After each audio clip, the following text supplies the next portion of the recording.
51 Questions That Might Lead You to Mormonism, Part 77.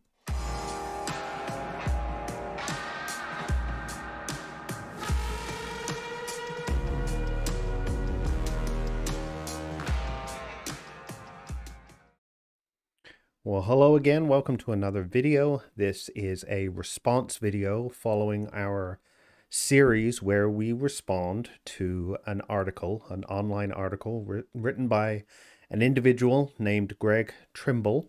And Greg has put together 51 questions that he believes might lead us to Mormonism. So we have been working through a series of videos. We've been averaging 10 questions per video and just offering up answers and responses to these questions that he believes will ultimately or may ultimately lead us to Mormonism. So we've gotten through 30 questions so far. We can, without further ado, pick up and move on, beginning with question 31. So question 31 here on Mr. Trimble's website reads, the Jews prepare for Elijah's return every year during Passover. On April 3rd, 1836, Elijah returned to the earth and appeared in the Kirtland Temple on the exact day that Jews around the world had prepared an empty chair for Elijah at their Passover meal. There's a question mark there and it threw me off. I was looking for the question that he's asking. I think that was just a grammatical typo. Is that a coincidence? No, I would not call that a coincidence. I would call that an unfounded claim. So supposedly this took place in 1836, and I'm going to go out on a very, very small limb and suggest that the author of this article did not witness this event firsthand, because if he did, he would have to be about 190 years old.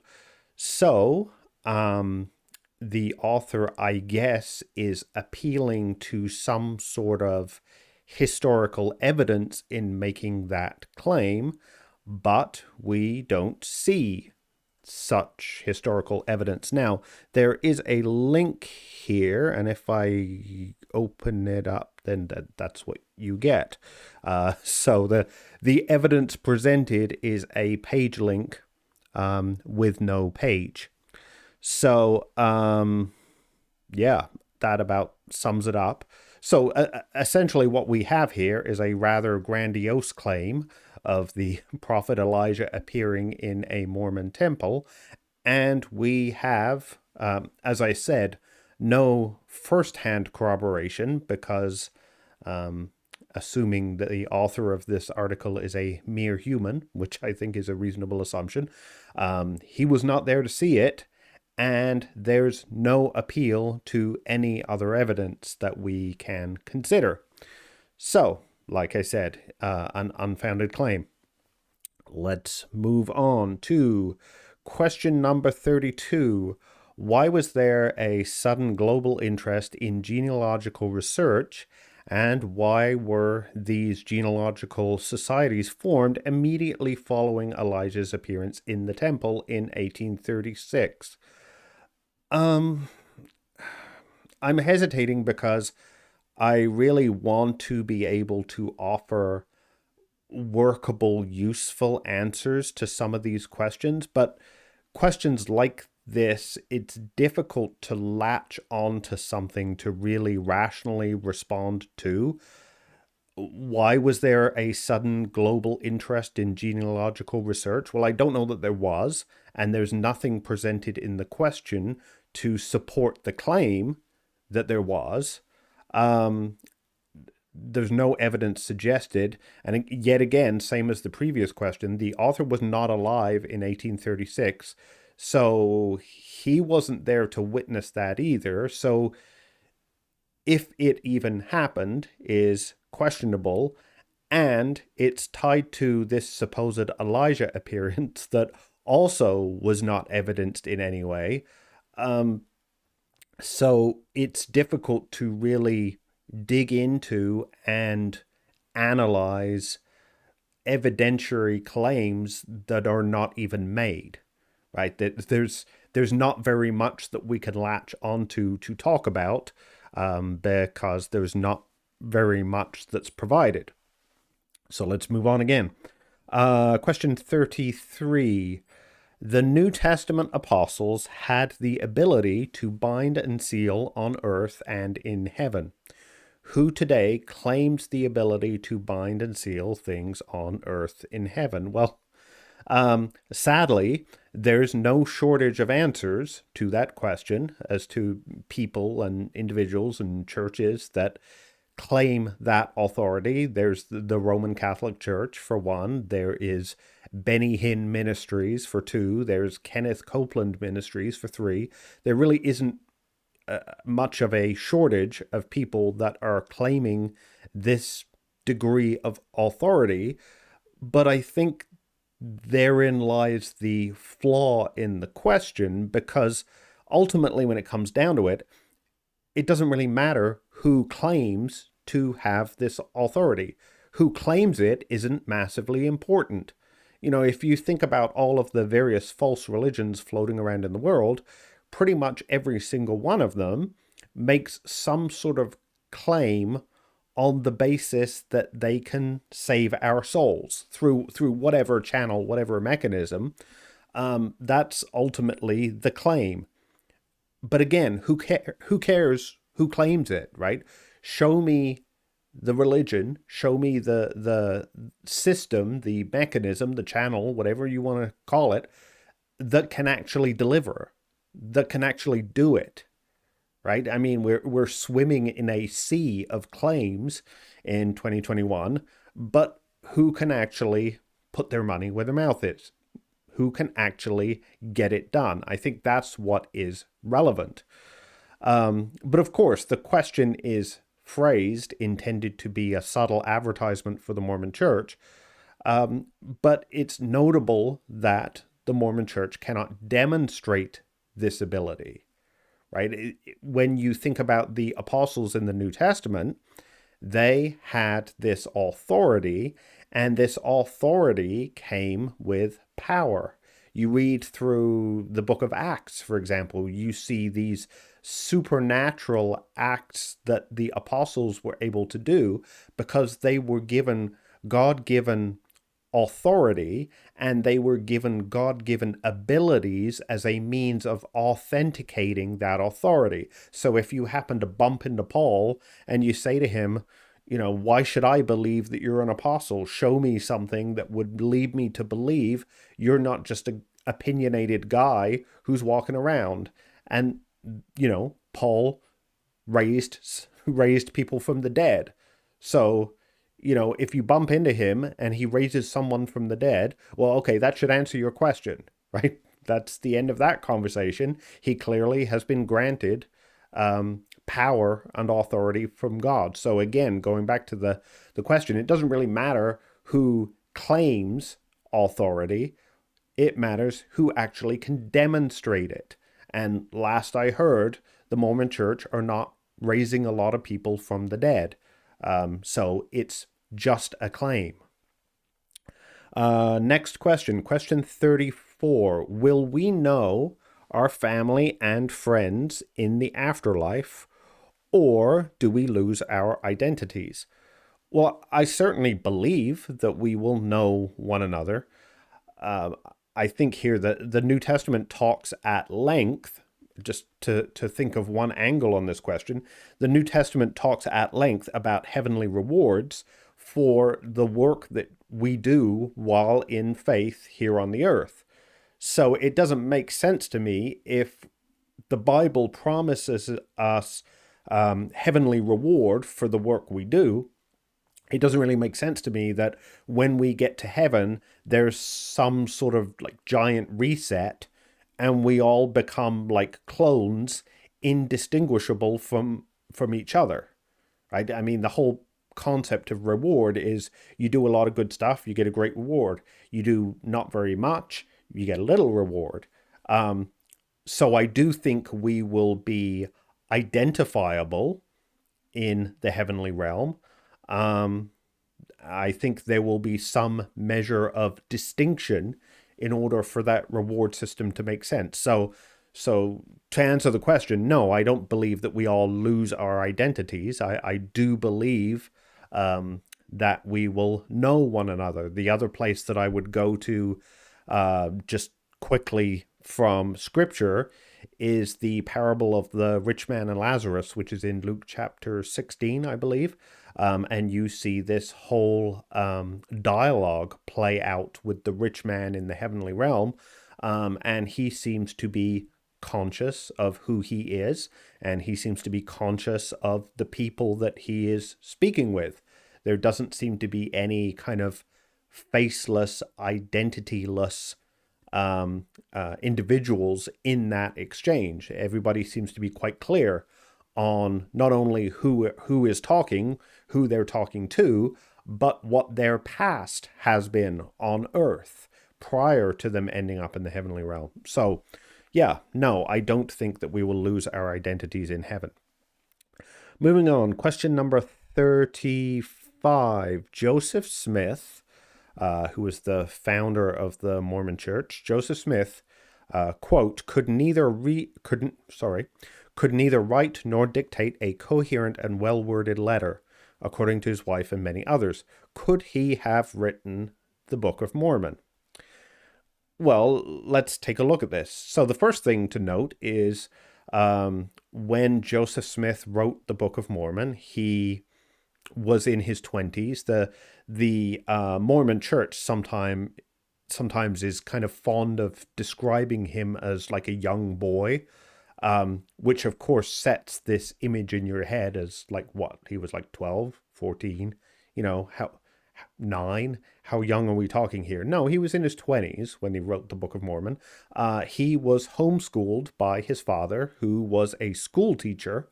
So this claim that he could barely put together an eligible, that's not the word, a coherent, let's say that he couldn't put together a coherent letter, that seems unlikely. I mean, if you're being homeschooled by a teacher, chances are, if you have any kind of aptitude whatsoever, that you'd probably have at least a reasonable level of writing skill.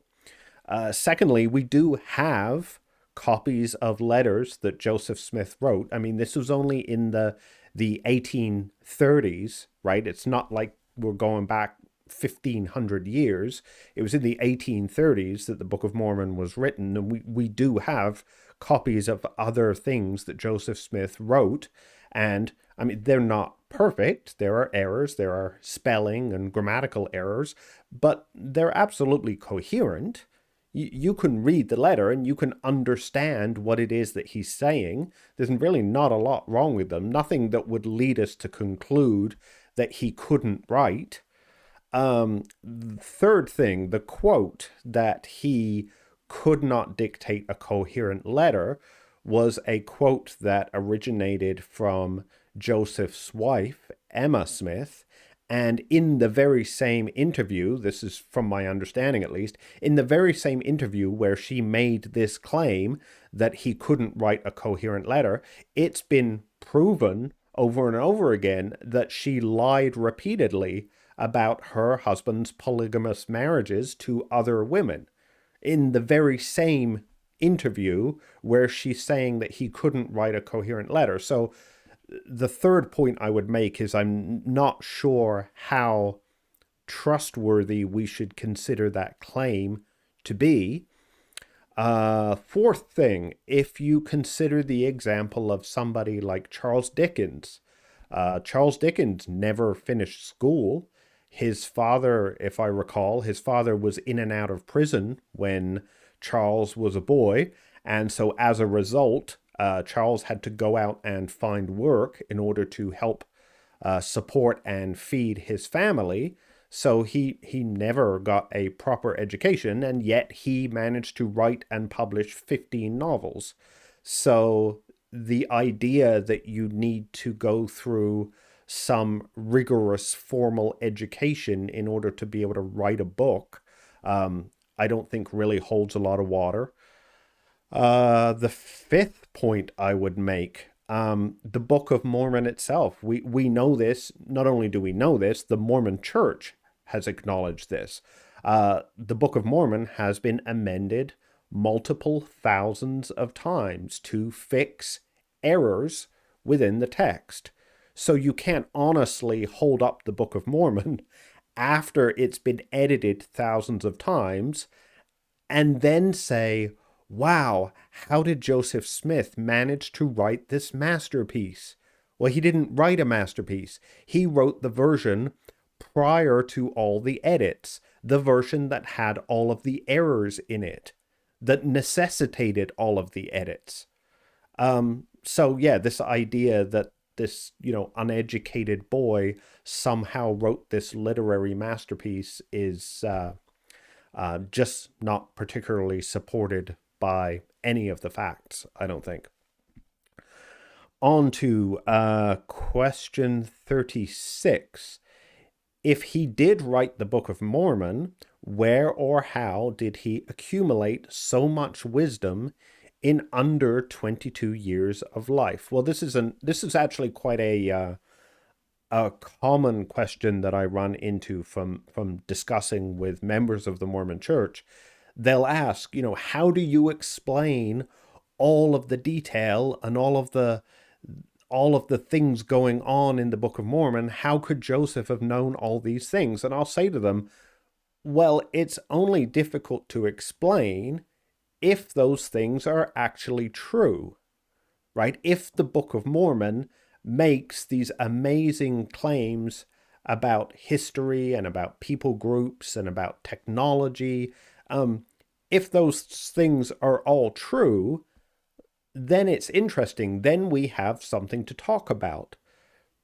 But just writing a long book full of made up stuff, that's not hard at all. I've said that to Mormons before. Well, they'll say, well, could you write a book about ancient peoples and ancient civilizations? And I'll say, well, if it's wrong, of course. I could make up a story about an ancient civilization and about all the places they went and all the things they did and all the stuff that they had going on. And I could make up characters and I could make up scenarios. Just inventing stuff is not hard at all. It's easy, right? So the question presumes factual truth into the Book of Mormon, which is surely the most important thing that we should be considering, right? Whether or not it's true. And the question just kind of presupposes that and says, well, yeah, I mean, I'm sure it's all true. Really? Because when it comes to the actual truth of the Book of Mormon, like I said, it makes a lot of claims about people and migration patterns and genetic origins and civilizations and things like that, tools, technologies. Sometimes I'll ask Mormons when we're talking about this, can you point me to a single person outside of the Mormon Church who in any way endorses some of the historical claims made by the Book of Mormon? Because I'm not aware of any. I'm not aware of one single historian, when presented with the claims from the Book of Mormon, doesn't just go, no, that's just not how it happened, right? Every single historian that I'm aware of will, in the interests of politeness, they'll go, well, I mean, the Book of Mormon is an interesting book for sure.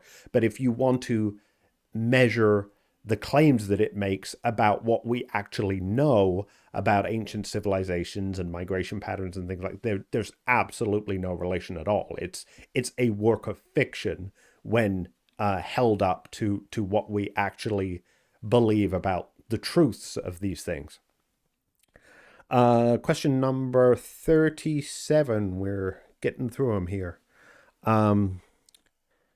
Question 37. Could Joseph Smith have been capable of plagiarizing from other books to write the Book of Mormon? Well, of course he could, right? I mean, if memory serves me correctly, around the circumstances of actually writing the book, I think Joseph Smith lived close to a public library, and it was a library that he was an active member of. He was in there borrowing books and consulting literature. We know there are sections of the 1611 King James Bible that are quoted word for word in the Book of Mormon, and the Mormon Church has even acknowledged that much. We know there are word for word copies of sections from the Book of Isaiah in the Book of Mormon. And interestingly, the 1611 King James Bible would have been the exact Bible version that Joseph Smith, writing in 1830, would have had access to. And interestingly enough, many people have made that point that the the tone and the writing style of the Book of Mormon is very, very similar to the 1611 King James Bible, which is quite odd, right? It's quite odd when you consider if God was going to share new revelation to humankind in New York in the 1800s, why did he choose to write that revelation using an English writing style common in the 1600s? Right? That's odd, because when you think about the Bible, when God revealed the content of the Old Testament through Old Testament prophets, he did so in the Hebrew language of the day. When he revealed, for example, parts of the book of Daniel, as Daniel was in Babylon, Aramaic was the language spoken, and God revealed through Daniel in the language of Aramaic.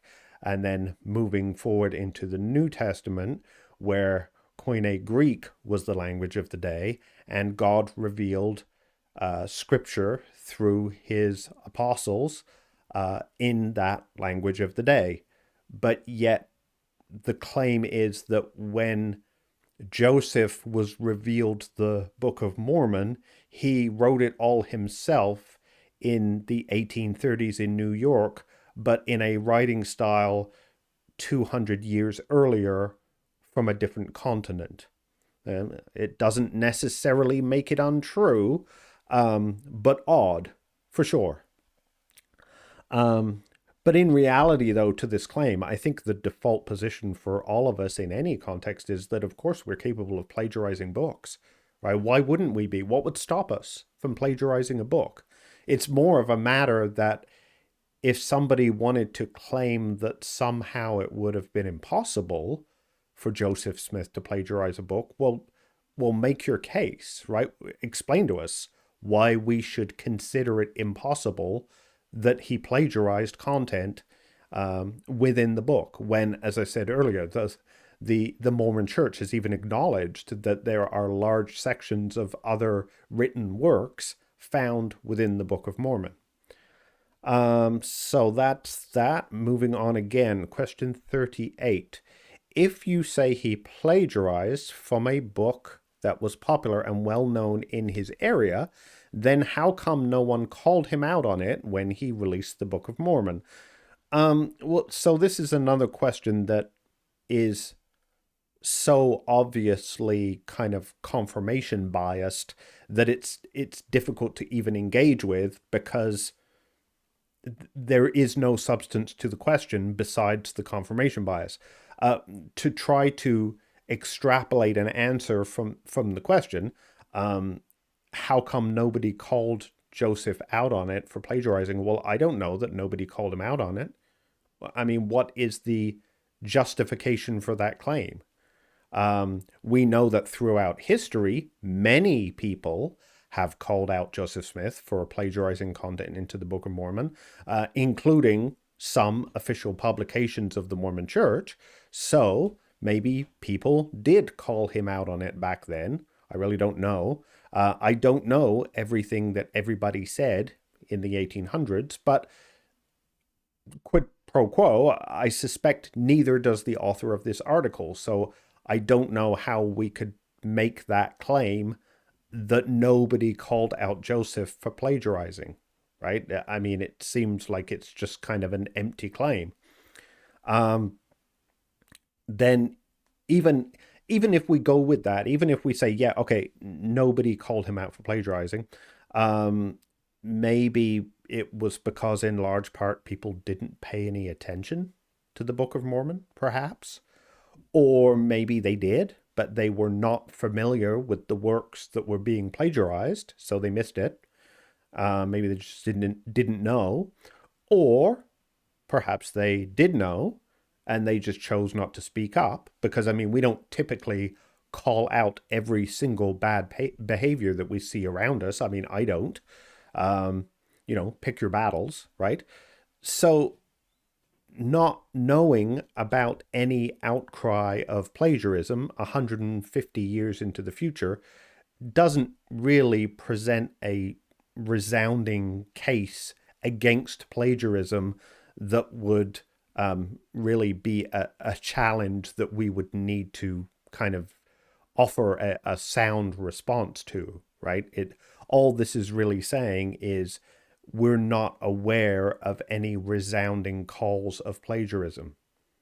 Well, okay. I mean, I'm not aware of most things that happened in the 1830s. That, it shouldn't really surprise us, I guess, is my point.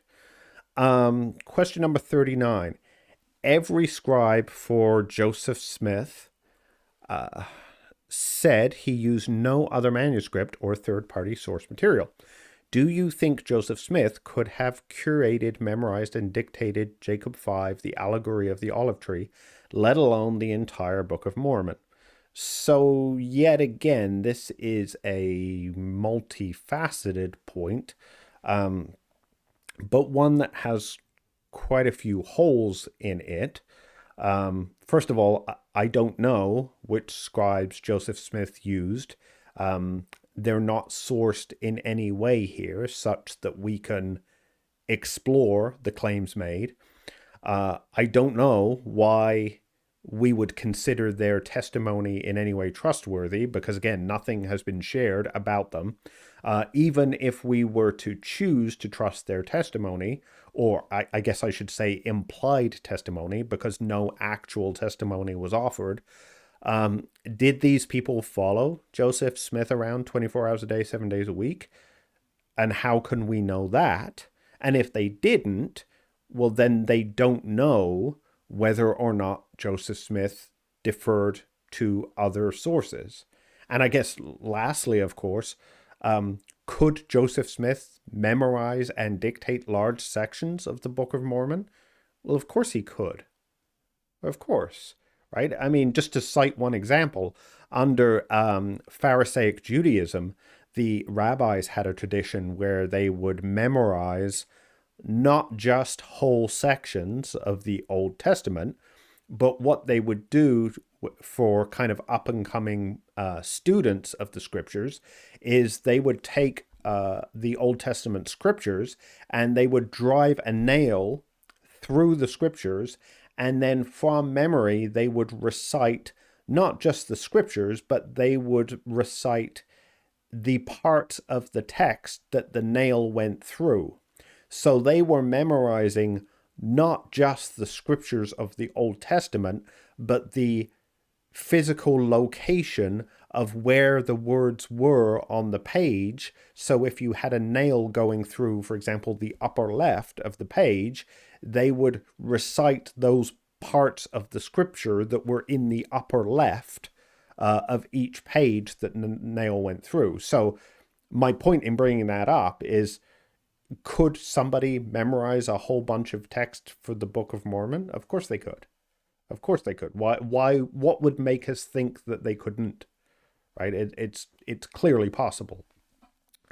And last but not least here, question 40. 11 plus people testified that they saw or handled the Book of Mormon plates. Many of these people became mad at Joseph Smith. Is it feasible that none of them would have spilled the beans if it was a calculated fraud in order to destroy Joseph Smith?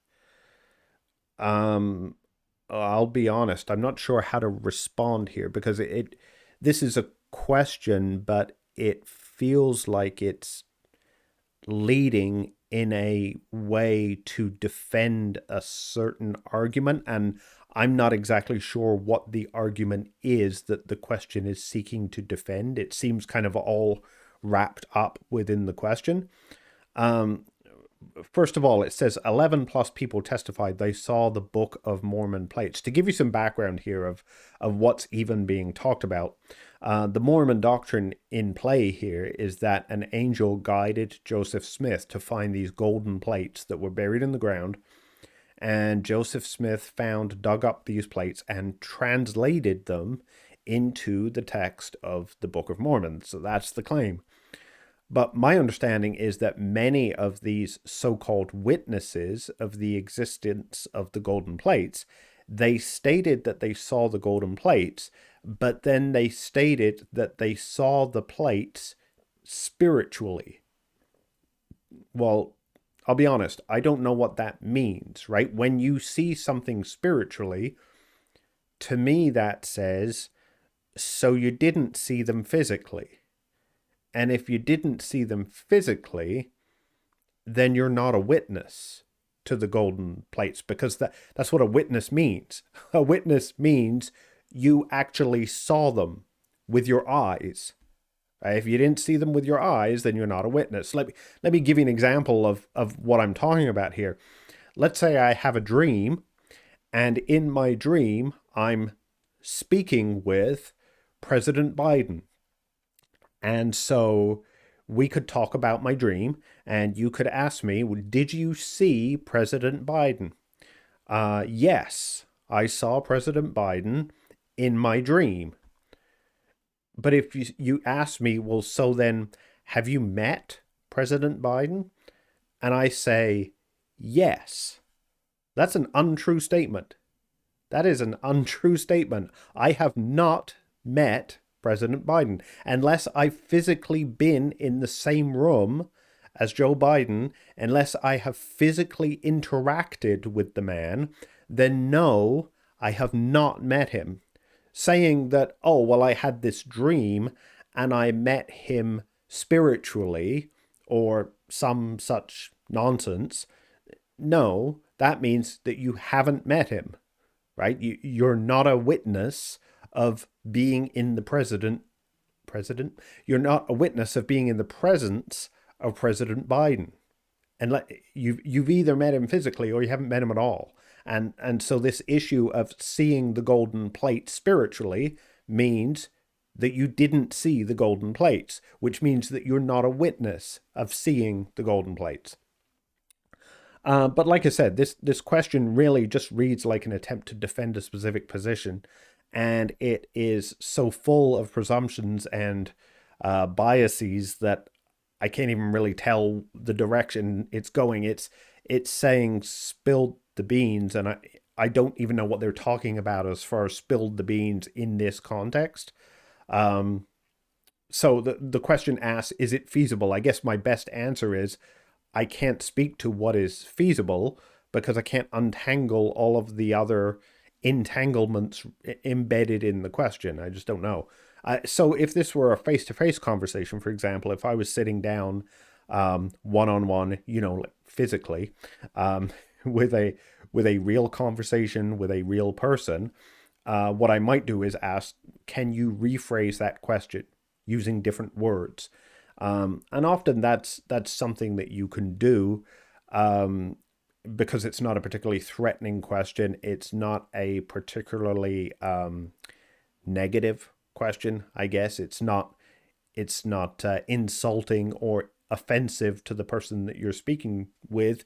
You can just, you're not saying to them, this question is garbage, you're wasting my time. You're just saying, I don't know what you're asking me. I can't answer. Can you say that a different way? And maybe I can come up with an answer. So that is 10 more questions on our response, 51 questions that might lead you to Mormonism. How are you doing so far? Are you feeling led to Mormonism? I'm not. And I feel actually that this is quite indicative of what I refer to as Mormon apologetics.